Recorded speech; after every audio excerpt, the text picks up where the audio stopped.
Salut les amis, aujourd'hui on va parler du collage PVC pression.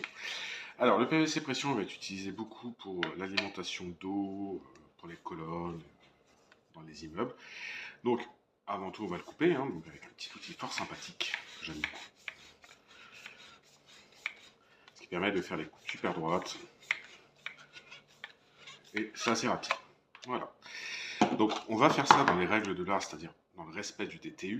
C'est-à-dire dans le respect du DTU, on doit réaliser un chanfrein sur la partie mâle.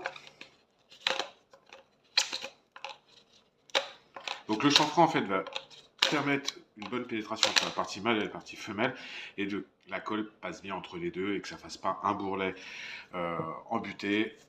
Déjà le bourrelet c'est interdit puisqu'on ne peut pas réduire son diamètre intérieur. Et voilà, après c'est aussi un dosage de colle à faire. Donc toujours dans le respect du DTU, abrasion, toujours partie mâle, comme ceci, et la partie femelle.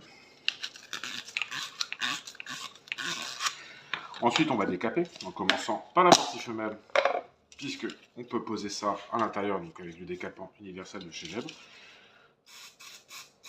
Voilà.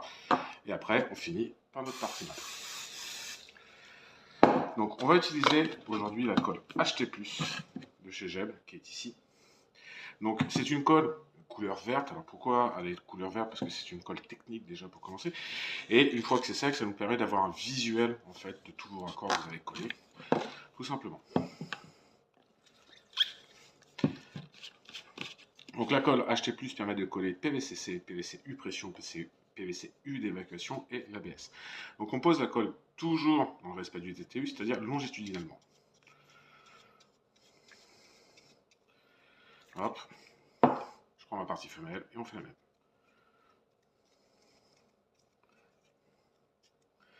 Une fois fini, on emboîte sans rotation, sans tourner. Et voilà, c'est fini. Petit coup pour nettoyer le surplus. Donc comme on peut le voir, on a bien notre marqueur de la zone où ça a été collé. Et à l'intérieur, je n'ai pas de bourrelet. Voilà, je vous remercie.